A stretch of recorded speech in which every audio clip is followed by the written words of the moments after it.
Lovely when the updates happen and things look a little different. It's working now. The meeting is Okay, being good. live streamed. Shout out to you, Lindsay. Thank you. I appreciate your help.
Good morning, everyone, and welcome to the Early Childhood Recommendations panel meeting. My name is Cornelia Stevens. I'm the Executive Director of Top Early Learning Centers in Wichita, Kansas, and I have the honor and privilege of serving as the chair of the panel. For this meeting is a remote meeting. And so all of the meeting materials are posted on the panel meetings webpage, which is on the Children's Cabinet website, kschildrenscabinet.org. Panel members will clearly identify themselves when they begin, so speaking so that you know who's talking. And panel members, you can use the raise hand feature if you like, or raise your hand, or just, again, click the little icon or whatnot, just to show that you would like to share so we don't miss any comments or questions. For today's agenda, we will approve the May agenda, approve the April meeting minutes. We don't have anybody today for the Kansas Open Forum, but I will give an update on how people can actually share information with the panel should they be interested. We have an update on the All In for Kansas Kids website process. Our work groups will give a report on the wonderful work that they have been doing. We will talk about bright spots. And so I'm giving you a heads up to start thinking about amazing things that have been happening within your organization or within your community or even statewide initiatives that you happen to be aware of. We'll discuss upcoming meetings and then we will adjourn.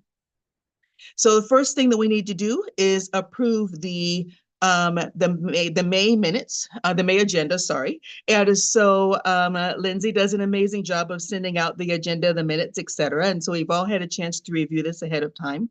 So if there are no changes, may I have a motion to approve the May agenda?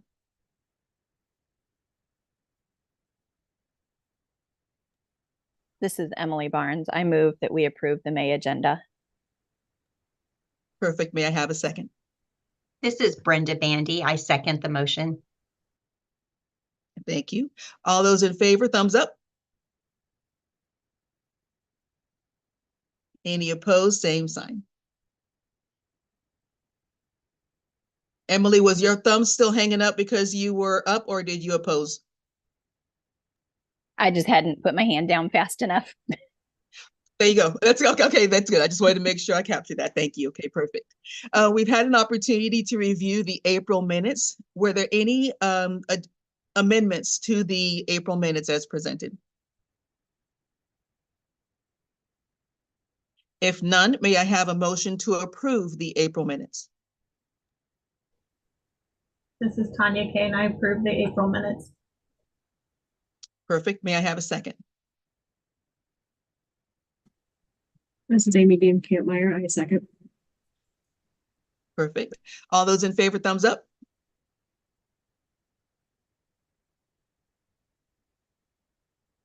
Any opposed, same sign. Emily took her hand down real quick. That's awesome. That is awesome.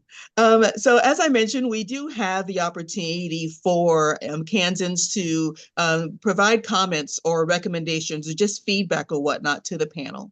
And that is through our Kansas Open Forum. And you can actually complete a comment form by 5 o'clock the day preceding each meeting to share written comments or to even sign up to share verbal comments to the panel during this portion of the meeting.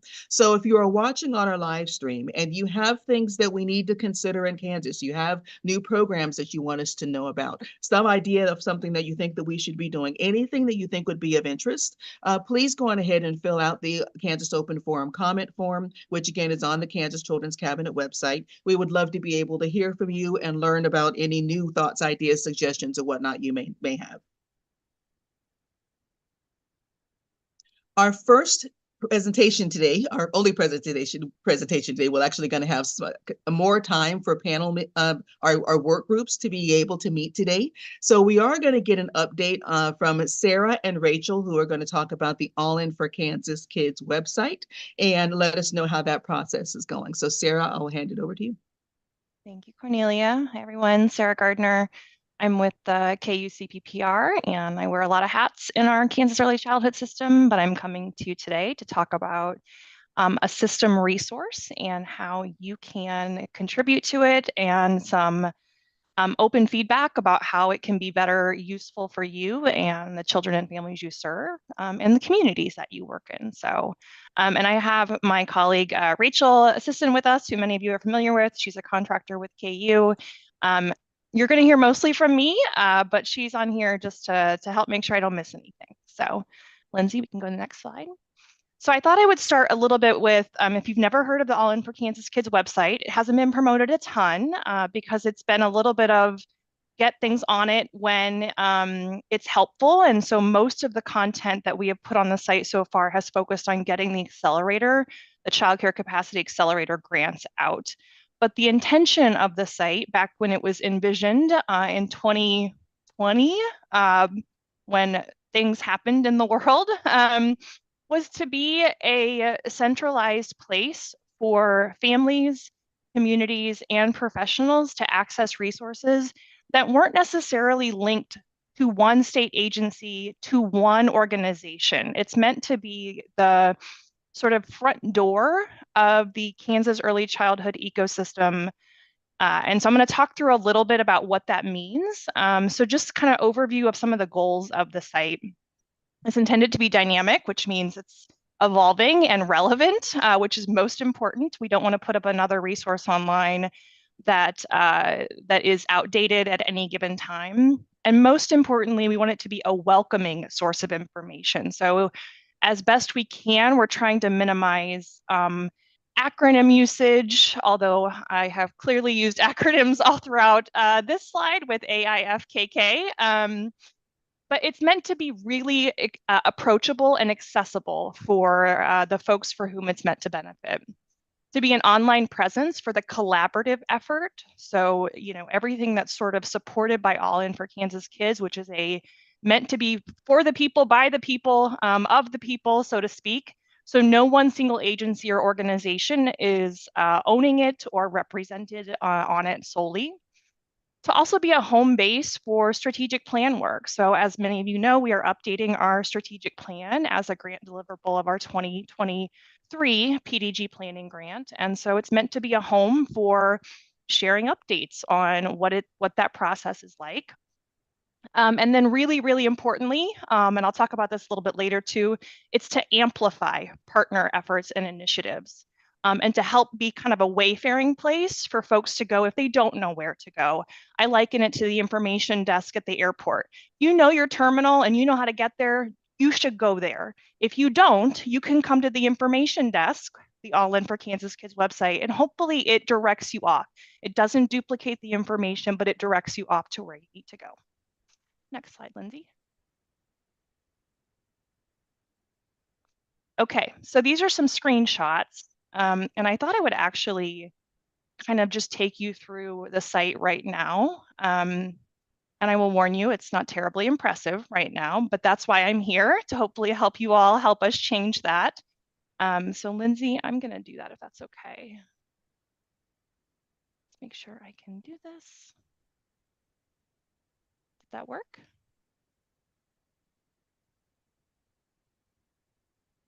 I take it you're seeing a site? Okay. Looks good from here. Thanks, Lindsay. This is allinforkansaskids.org. This is the main page of the site right now. So this is where you land.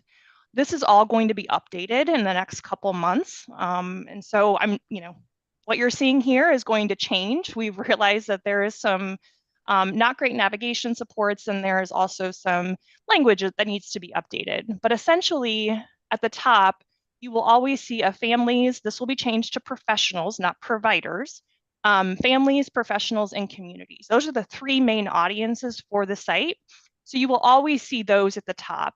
We're contemplating adding a strategic plan tab up here. We're contemplating adding a grant opportunities tab up here so that any sort of funding that might be available to communities or professionals can be, again, amplified, not the sole source of information, but amplified here.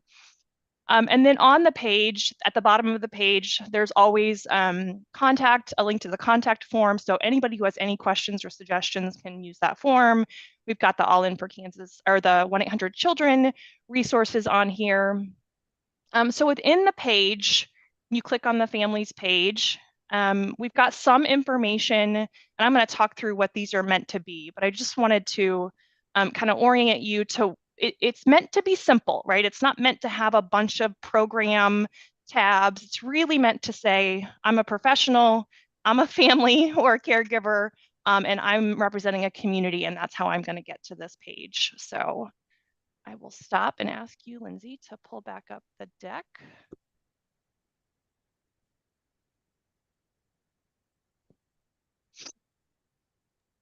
Okay. Did I jump ahead too quickly, or is that good?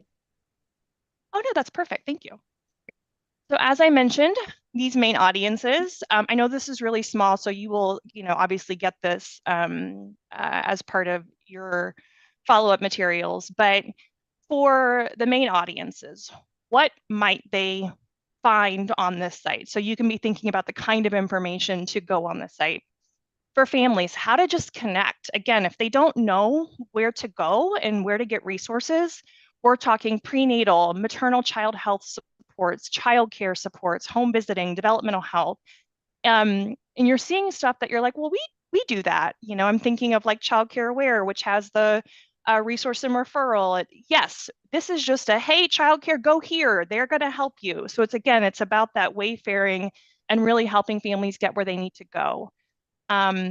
Supports or connection to resources, just, hey, I'm a new parent, or I'm an expecting parent, or I'm a family member, really educating families on some of the key things they need to know. I'm thinking specifically about the importance of screening and the importance of those CDC early milestones, early childhood developmental health milestones. So we'll have some resources for families that is like news you can use, right? Not everything is like, go here. It's like, hey, you can actually learn something from this site, and it can be a value add to you in the chaos of your days. For professionals, this is where we really want to be a value add to professionals and definitely not duplicate or create additional confusion. We want to make sure professionals are inspired and recognized for their value. So if a non-professional lands on this site, they can get information about how important early childhood professionals are to children, to families, to our broader ecosystem. So we're talking about maybe some quotes, maybe some key stats that we can put on the site that are just right there and really, keep folks engaged. How to understand what the workforce is, like who is in this early childhood workforce that we speak of, and how the pieces all fit together. I know we've heard a lot that I don't know where to refer to. I don't know do we have programs that do that service? So we want to really help professionals see the full scope of who their peers are and where their peers might be supporting children and families, best practices and or ideas. I know we've got some submissions from this panel work groups, and we'd love to put those on there about best practices for recruitment, best practices for retention, some ways that have worked for you, and things that you can share with your peers. And then supports or connection to resources available. So think the workforce registry that is being built, the career pathway, core competencies, and not just like childcare specific resources, which those are system investments in childcare, but we have core competencies for home visitors. We have a learning management system for home visitors, like really making sure that that all of the system investments that have been made are clearly accessible and available for professionals. And then the broadest category for audience is communities. We have learned a lot from our accelerator grantees. We also know that communities are really leading the way. I know Childcare Aware with the communities in action work, the different coalitions that have been stood up, they are doing the hard work. And we want to, what we've heard a lot is, what are other people doing? Surely I can't be the only one struggling with this challenge or with this issue. You are not alone. And how can we offer a place where communities can share with one another, learn from one another in a way that isn't just overwhelming, right? Like the information can be overwhelming. So we want to put on there best practices or ideas. We do have some of that on the site right now. So if you go to the website, you can go to the communities page, and there are some different ideas that have been shared with us from across the state. And then also recognizing that we have early childhood champions who may not have all of the information they need to support the work. So thinking about our civic officials, our economic development leaders, folks who don't have the level of depth of knowledge that someone who is in the field day in and day out has, but needs to know to be able to support the work at a local level. How can we offer resources for those folks so they can contribute in making sure all boats are rowing in the same direction? Next slide, Lindsay. Okay, I mentioned it's not meant to be duplicative. Got this great intention. So I put on here, like, what's the difference? Why are we standing up another website when we have so many in the system already? Really important. It's not meant to be duplicative. It's meant to support wayfaring and or amplification. So yeah, it might have information on the site that is also elsewhere, but the intention is not to be the sole source of any one program or one bit of information. It's meant to amplify, and it's meant to provide easier navigation to those services for folks who just don't know where to go. Limited programmatic details. It's not going to have, it's not going to be the place to go find, how do I enroll in Part C services? How do I get access to, or what are the eligibility criteria for Healthy Families America? Like, you're not going to get that level of information on this site. You shouldn't. You should get those from the source of those programs.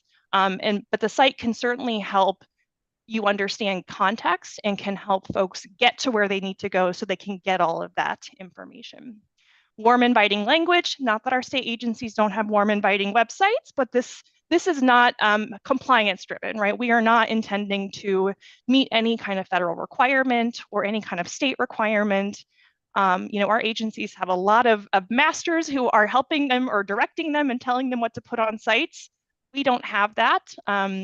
We are fortunate to be able to share the information that we know families and communities and professionals need.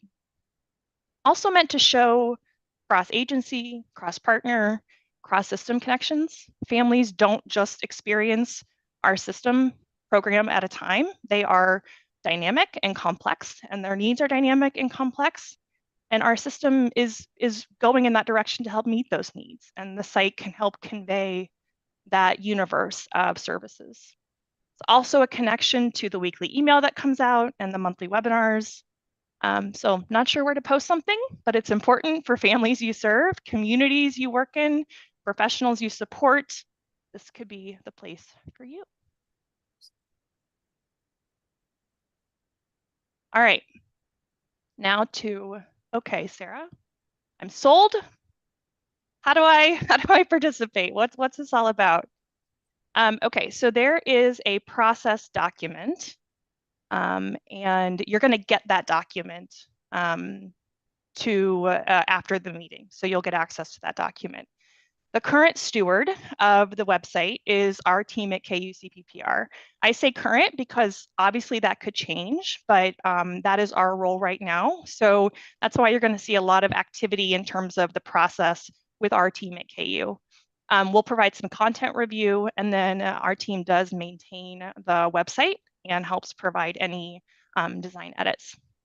The goals of the process, not the goals of the site, the goals of this process are to maintain timely and relevant information based on what the audience needs, to ensure that language matches. So if we have 6 different people submitting content, they're going to speak in different voices. The process is intended to make sure all of that content comes in and is posted in a similar appropriate tone and language so the site feels harmonious for audience needs. To organize the format for clarity and ease of navigation, you might have a lot to say about what you want to post. It might be better, like more succinctly contained, and then put off in a link in a document or put off a link to your website. So it's just a process to help us ensure we're not overloading content on the site, and we're making sure it's in the appropriate place. And then to ensure coordination. So maybe it's something you're posting, but it's also on the KDHE site. We just want to make sure, hey, KDHE, we're going to post this here. How would you like to see the collaboration or the coordination between the 2 locations online where this information lives? And then the process document, as I mentioned, will be emailed out. We're not going to open submission up to everyone. I don't know if you all get this, but I get a lot of vendors who reach out wanting us to share information or, hey, make sure your professionals know about this resource. And sometimes those are really great, and sometimes those are definitely for sales purposes, and we don't want to clog the process with that. So we're going to be a little bit discerning about who has access to the ability to submit content, but rest assured it will be all governance groups, including those of you on the panel, state agency staff, and then other key partners that you identify in your community that you're like, hey, they want something on the site. We're not limiting it necessarily. We're just trying to be a little bit discerning about sharing the link out.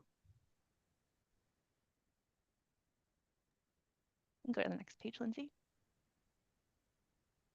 Okay, so the content process itself. As I mentioned, here's who it's going to be open to. There'll be a link. We use Qualtrics at KU, so that's what the link. It's really simple to fill out. I think there's like 5 questions on it. You will get access to the link. Be a little bit discerning on who you share it with, if you would. But it's not a lockdown link. It's just not going to be posted anywhere. So you'll get access to it as a panel member. And then, of course, we'll share it for others upon request. In that form, we want to know the contact for the content. So the person who we're going to have the back and forth with, who understands the content. So if that's you, great. If that's not you, feel free to put that person's name. We just want to make sure we can streamline the subject matter expert or the person who wants to share the information. We want to know who your audience is for that content and why are they going to benefit from seeing it?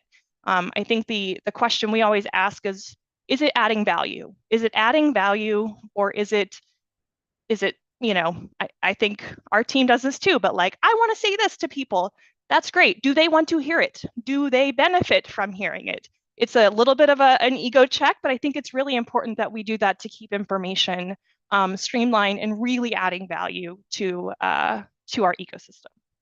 And then you'll have a place to add content details, language that you want to see, links to anything that is related to that content that you want to include. Importantly, the time window. When is it relevant? Is it time limited? Is it evergreen? When do you absolutely have to have it on the site? How long should it live on there? And then other partners that need to be informed or connected to. So again, we don't do anything in a silo, but we really have this represent the system. All of this can be uploaded in a Word document or some other document form that you have. So we're not asking you to write a bunch of content into a form. You have content, but we want to see what you want to write. So you can put that into a Word document. You can have it as a flyer, a PDF, upload what you want to have on the site to some degree, and that will start the process. And then we can go into the review process. Next slide, Lindsay. I know this is small, apologies. Okay, content review. So there's a handful of us who you see often who work very closely with different partners in the early childhood system. We will serve as the initial review team. And so we're going to look at the content based on what you're telling us. Where does this fit? How should this look? And we will be the ones going back and forth with the content submitter and any identified partners to make sure it's the right level of information. What, could you live with not having this specific thing on there? What's really critical, really kind of getting your thoughts, your very specific thoughts on what you want to see up there. And then the content review team will work to identify the appropriate placement on the site, kind of let you know, hey, we're seeing this as a drop-down or an accordion expand out. We're seeing this as a community bright spot. We're seeing this as a PDF that we would attach, or we're seeing this as just a blurb and then a link off to your site. What do you think? How's that sound? That process, we're saying 10 to 15 business days.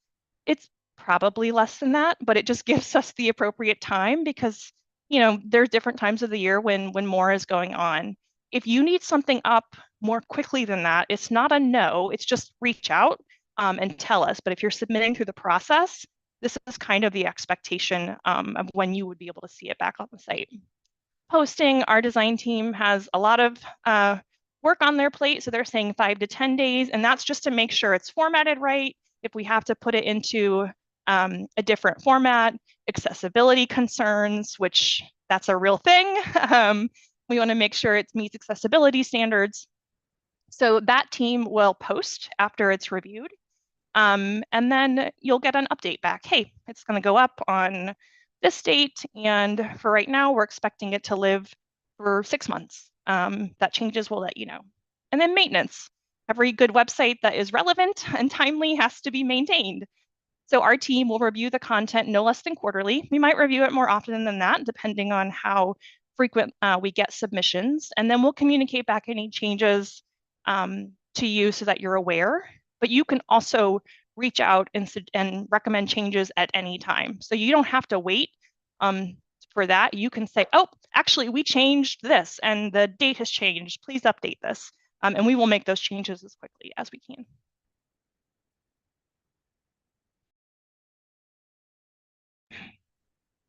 Okay, next steps. Being updated for the next 2 months with some navigation and content upgrades. That's kind of when I showed you the site initially and noting that it does need some updates. But the process for partners to submit content is open right away. So as soon as you get that form, you can respond and you can put information in. Open to your feedback. I like this, it's great, it meets my needs, I like it, but I don't have a need for it, or I'm seeing it as being confusing to families and to communities and professionals. All of that feedback is helpful. Again, it needs to add value to our system. And if it's not adding value, then we need to know that. And so please definitely share back with us on that. And Lindsay, before we open up for questions, I do want to just share a couple of the things so that people know what I'm talking about when I say forms. Okay. I know this is small. I'm not expecting you to read all of this, but this is the process document that you will have access to. So it's a little bit more detailed about what I just went through. Review, posting, maintenance. So this is a document that will be available. And then, did that work if I switched over? Do you see the form now? Okay. This is the content submission form. Here's a link to that process document. So as soon as you get this link, you will also have access to the process document, just some information. And then this is all you're asked for. Contact information, who's your audience. You can upload your document here, tell us what you want to say, give us your timeline, and that's it. That's literally all you have to submit. So it isn't, hopefully not a super laborious process, and hopefully it is useful to you. So that's all I have to share, and I'd be very happy to answer any questions or take any immediate feedback that you all have.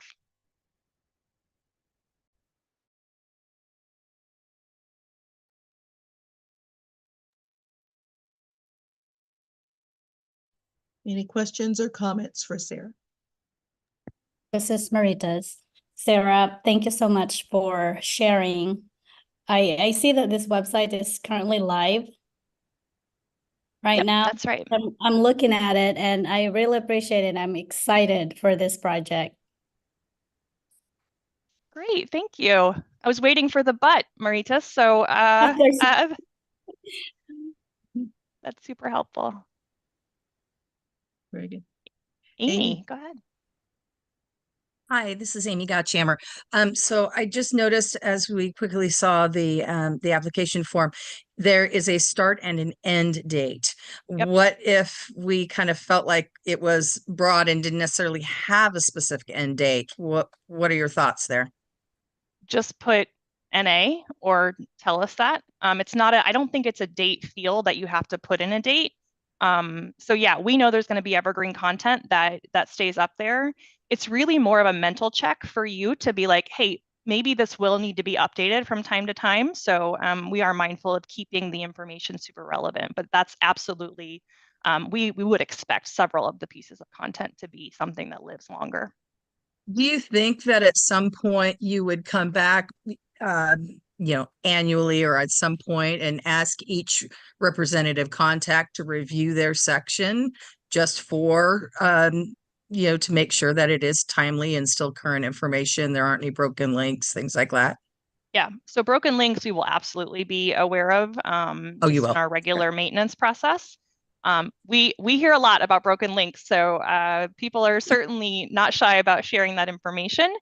But the quarterly review, so our team will review content on a quarterly basis. And again, because we have enough connection to the system, we are kind of being like, I don't know, does this feel like it's like accurate still? But what I hear too is maybe in that quarterly review, just kind of sending a quick email out to the folks who have submitted content that is live and saying, hey, just, a check-in, will you just review your content? So I think that's a really good thing to add to the process, Amy. Okay, quarterly. Yeah. Okay, gotcha. Thank you. Yeah, of course. Brenda? Thank you. This is Brenda Bandy with the Kansas Breastfeeding Coalition. I just had two suggestions while I'm Great. thinking about those, because as soon as the meeting's over, we all move on to other things. There were two audiences that I'm wondering if there was some way to somehow elevate their connection to the website. And I'm thinking specifically of home visitors.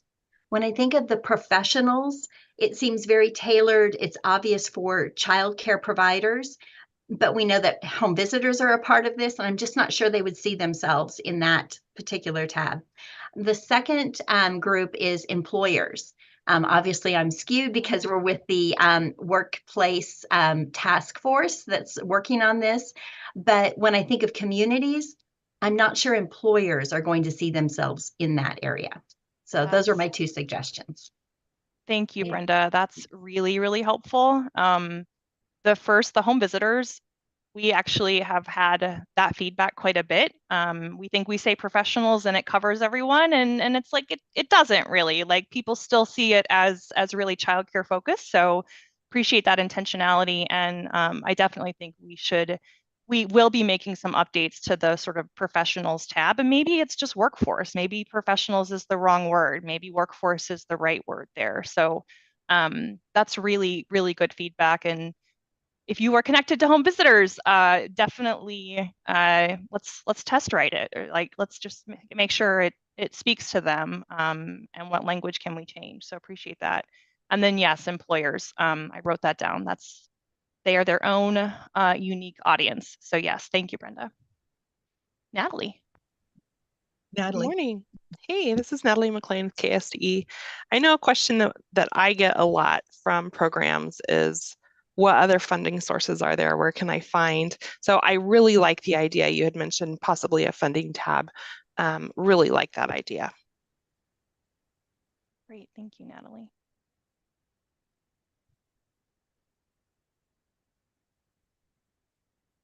Okay, Ms. Tanya. Thank you. I love this, and I know we've worked with you on the community side of it. And I love where you're going with that. And with Brenda, I was too thinking the community side and building, just more of their supports out and the business. So lots of good things that can happen. So it's going to be a great site. I might also say we've just learned that PDFs are not searchable. So that is one thing that we stay away from on our site, because a PDF is not a searchable thing on a search engine. So Thank you, Tanya. Appreciate that. Emily. Yes, to circle kind of back to Brenda's point, I want to kind of go along with her. I think if we look at, whether it's professionals versus workforce, honestly, I would say kind of stick with professionals with that intentionality of, we've done a good job over recent years of helping define, the concept of mixed delivery. And I think this is an opportunity for us to be intentional about the fact that, professionals doesn't exclude, it doesn't exclude home visiting and the other types of professionals that, are supports in our early childhood system. And so I would say yes to everything that Brenda said. Let's make sure to be intentional about ensuring that people see that there's more to an early childhood professional than, child care, and they're important, but that, part of mixed delivery is that, home visiting is a very valuable and crucial part of this. But I would stick with professionals versus workforce, because I think at that point you get too broad. There's a workforce for every industry, and we can, still keep it consolidated if we stick with professionals. Thank you for that, Emily. I do want to just share, because this is a conversation that came up in our strategic plan feedback sessions, as well, with several different groups, that we are in the updated strategic plan, which will come out a little bit later this summer. And hopefully you were able to provide feedback when we had the online feedback forum. We are going to have a couple places where we actually define the workforce more specifically. So, some kind of graphic that lists the different roles. And then I just want to read to you like a sentence that we are including in that first section of the workforce goals. The early childhood workforce encompasses a range of professional fields, including childcare workers, early educators and administrators, early intervention specialists, and home visitors. These are critical workers for workers caring for Kansas children, but we also recognize the importance of ensuring families have access to services traditionally provided by public health and behavioral health professionals. Too many Kansas communities, especially in rural and frontier areas of the state, experience limited availability of obstetricians, pediatricians, early childhood mental health professionals, dentists, and other health workers. So that's kind of the approach we're taking, because a lot of the initiatives for the workforce aren't for obstetricians and pediatricians, but yet they're so critical to ensuring a seamless early childhood system. So I just wanted to kind of call that out, and let you know that's the track that I think we're leaning towards, and we will absolutely leverage that language on the site as well. One once we update the workforce or the professional section, I would love for you all to offer feedback. And in that content submission form, you don't have to have original content. You can have thoughts and feelings about what's up there now. And we certainly encourage you to share that, again, to make it useful for you.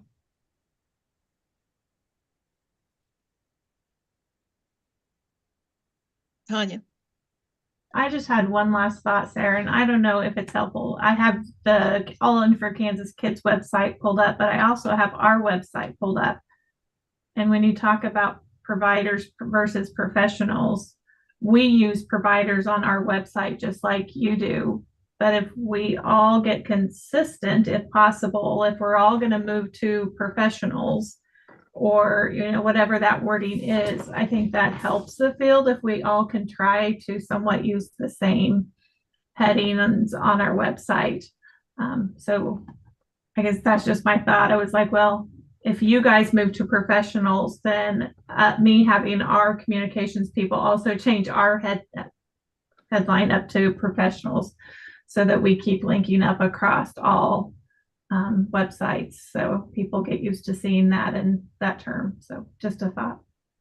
Yeah, and just a response to that, Tanya, the feedback we heard is that depending on where you sit, provider automatically means childcare provider. And that is what we want to avoid, is particularly because that doesn't even include all childcare workers by just calling it the childcare provider. So that was really the impetus behind changing that. Maritas. Oh, hi. I was looking at Amy's hand that's up. So this is Maritas. I work in an agency where access is huge. So my question is about accessibility. What accessibility features does the website have or considered?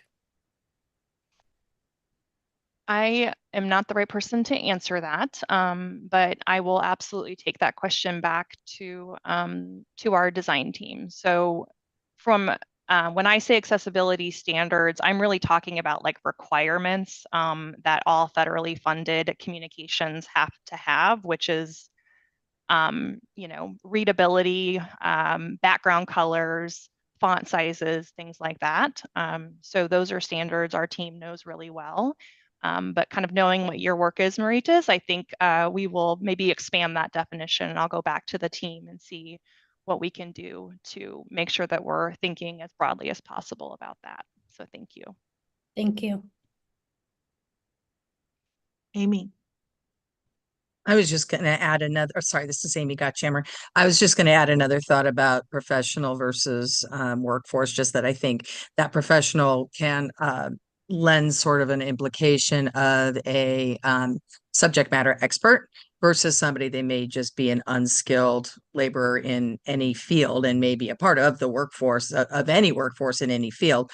But I think that the professional does lend that implication of somebody being skilled and trained, and possibly an expert in a specific field, whichever one of our early childhood fields we're talking about. I agree completely, Amy. Thank you. Bronwyn.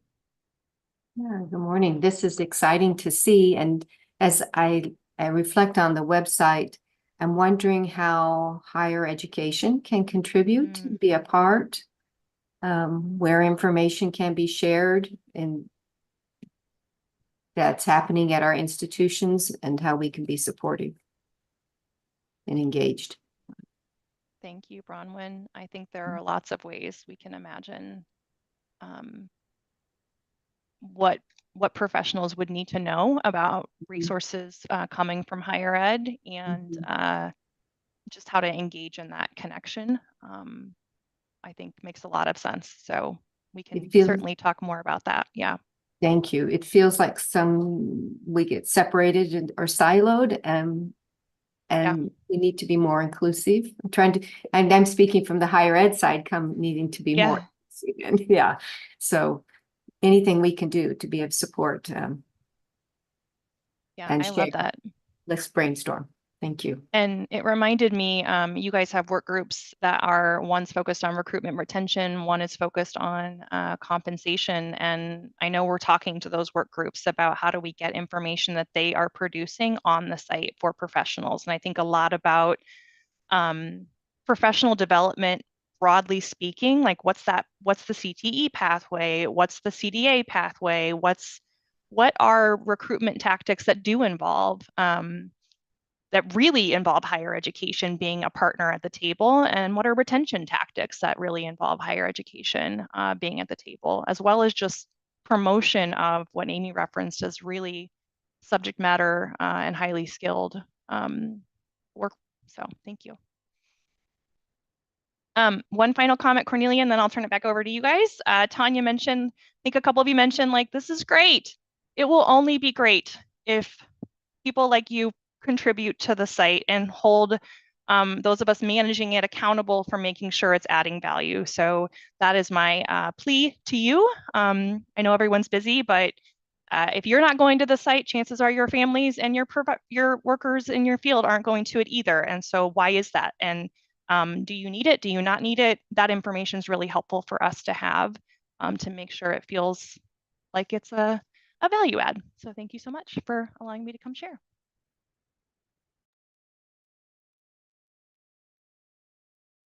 Well, thank you so much, everyone, for providing feedback and comment or whatnot. I think that, Sarah, I think that's what you were looking for, right? Is just to get that initial engagement or whatnot with everyone. And so thank you, everyone, for contributing to that. And so definitely excited to see, you know, where it evolves and how much we can do to be able to utilize it to support all of our needs. So that's perfect.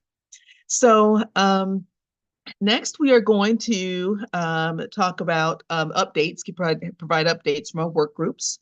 So a work group, whoever is going to be your spokesperson, will ask you to kind of share any updates for any progress that you've made since our previous meeting. And we'll start hearing from Tactics 6.1.1, which is compensation and benefits.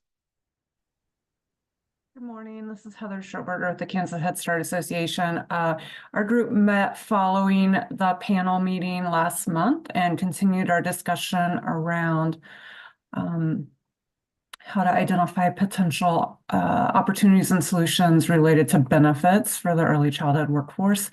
And we also received an updated version of the recently conducted compensation report and recommendation, which we will be looking at again today, and we'll have a fuller update, of course, for the June meeting. Thanks. Thank you. Now we'll have someone speaking on local zoning and homeowner associations.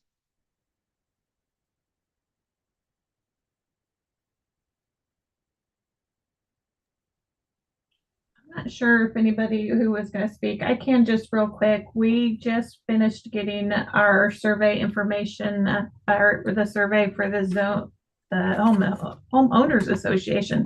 Easy for me to say. The result just came in yesterday. So we'll be looking over those today so that we can start looking at what our next steps will be. Perfect. We have a spokesperson for recruitment and retention. Yeah, this is Amy Gottschammer for 6.1.5. And we have actually been moving forward with just what we were talking about, what Sarah was presenting. We had a meeting with her and Rachel, and we were looking at how can we get our information up there on the All In for Kansas Kids website. So we will be continuing that discussion at our meeting today after the panel meeting. And I think we'll be moving forward with going ahead and completing the form and doing all the things that we need to do. We've already given them our content, but I think trying to kind of finalize that process as she was describing and going ahead and getting our information up there. So maybe we'll be the first ones to get that up there, but we're looking forward to finalizing that process. So that's where we are today. Thank you. Very good, thank you. And lastly, family-friendly workplaces.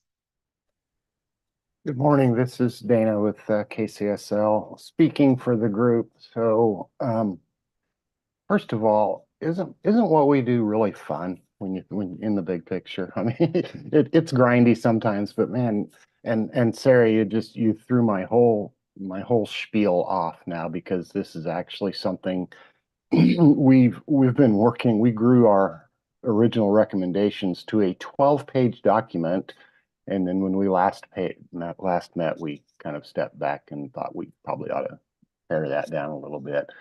And that web presence and that the resource availability has turned out to be one of the recommendations that has kind of risen up in our talk. So we worked diligently to start to pare down because we're super excited about family-friendly workplaces and the work that we do. And so, of course, we want to change and fix everything all at once. So we're going to step it back a little bit and get that pared down. And we're making great progress. And Sarah, thank you so much, because Brenda and I actually were texting while you were talking, going, "Oh, wait a minute, this sounds like something that may work with us." So I appreciate that. So that's where we're at. We're meeting obviously afterwards, and we'll continue to move forward. Thank you.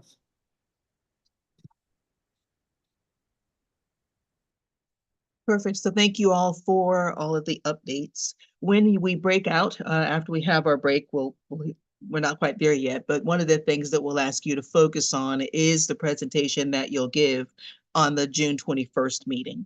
So June 21st will be the last meeting of this year for our panel. And we ask you to do one of two things. Either prepare a presentation that is going to wrap up the work of your group, where you're going to provide a recommendation, or you can just give us an update and maybe provide some type of transition plan to be able to kind of hand the work off to whoever the new work group members will be, should this be an item that the panel wants to continue next year. And so we don't have to continue to have these as the tactic work groups, subject matters or whatever, because this is the one we've had forever or whatever. If we've already finalized something, and you want to wrap everything up and put it into a recommendation, then we, will be prepared to hear that then on the 21st, hear the recommendation then on the 21st. So that's what your focus of today's work group meetings will be, is either to wrap up the work that you've been doing and provide recommendation, and or develop a plan for transition, to be able to provide updates and then to be able to kind of pass the baton to the next group members, which may be you. You may still be able, you may still work on that same panel, that same work group, I'm sorry, but again, just to be able to get things ready and fresh for the upcoming year. So now you guys have had an entire meeting to think about bright spots, to think about all of the amazing things that are happening within your organizations, within your communities, or statewide initiatives that you may be aware of. And so who would like to go first in sharing bright spots? Dana. Thank you, Cornelia.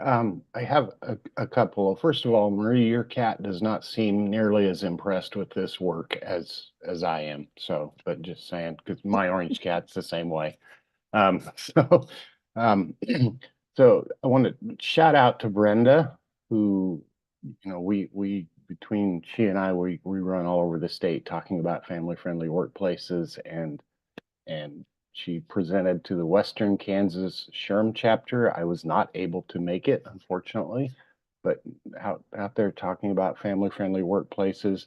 I did present around resilient workplaces for a national audience last month, and that was kind of cool. And I just got the feedback, and what we're doing here in this state is super exciting to a lot of people. So, and just thanks for all the good work. Thank you. Very good. Emily. Hi, this is Emily Barnes.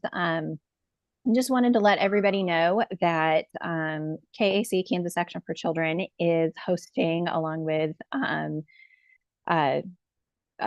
United Methodist Health Foundation, the Health Foundation, to have a webinar next week on the 20th, Monday the 20th at 6 p.m.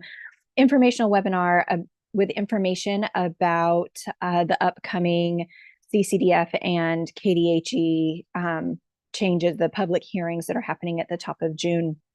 With all of the activity that happened within the recent weeks, we decided to take an opportunity to make sure that the public facing information that's already out there is just offered up in kind of a simple way for anybody in Kansas to understand, you know, what are some of the proposals and where do they fit in this process and how they can participate if that is of interest to them. And oh, I see Tanya just popped the link in the chat. And I can make sure to get the link out to anybody who is interested if they would like to join, just as a way to have, you know, some information that is easy to digest and as a less intimidating way to participate in the process that really does want to hear the public's voice and desires for their system. So.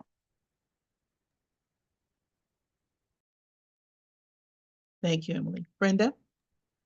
Thank you. I'm Brenda with the Kansas Breastfeeding Coalition, and we are hosting on July 3rd a roundtable discussion on paid family leave. We know this is a topic that impacts the early childhood field, and we are continuing this topic. We've hosted several meetings on this, but this one specifically will be focused on employers. And we're going to be inviting some small businesses to participate, as well as some national and state experts on paid leave, exploring the variety of options that are available out there. So I dropped into the chat more information on that.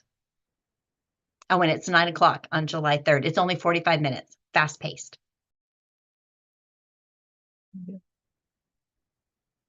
Tanya? Sure. I just wanted to share a couple things. We do have our community child care support center up and going on our website. This has some great resources for communities on how to work with their elected officials or their city officials on how to maybe change some child care guidelines that they have that don't equal the regulations.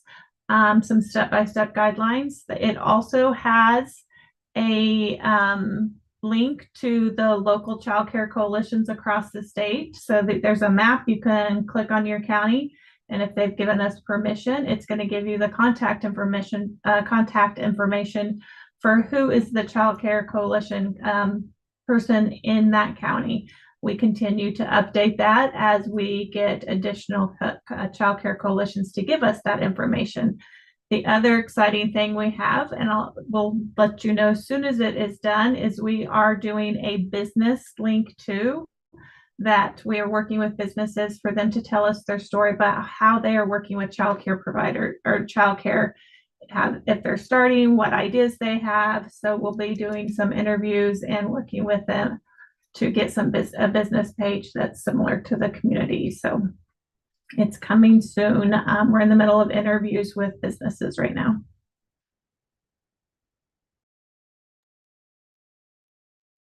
That's great. Sarah? Since I'm here, I will share that ACF, the federal funding source for the preschool development grant, has issued a notice of funding opportunity, which basically means there's another round of PDG that is made available. So Kansas is eligible to apply. Of course, it's a competitive process, but we will certainly be applying for another round of preschool development grant funding. Don't know a whole lot of details beyond that, but if you have questions or thoughts, please, you're welcome to reach out to me and I'd be happy to have a conversation. And we'll certainly share updates as we go. So thank you. Very good. Michelle? Emily already touched on it because Kansas Action for Children will be doing a webinar and it'll talk about the different public hearings, including the CCDF state plan. But I dropped in the link, the direct link to the information on the CCDF state plan and how to register for the public hearing.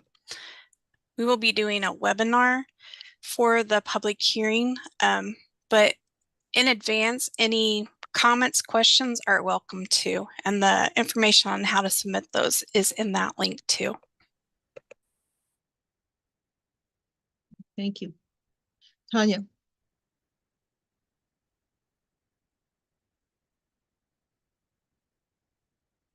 Nope, I just forgot to put my hand down. Okay, very good, very good. Any other bright spots?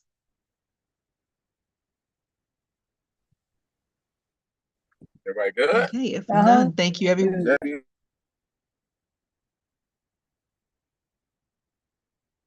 If none, thank you all for providing bright spots and giving updates about things that are going on, especially the opportunities that we'll have to be able to share, give feedback or whatnot. And so I'm kind of definitely looking forward to that.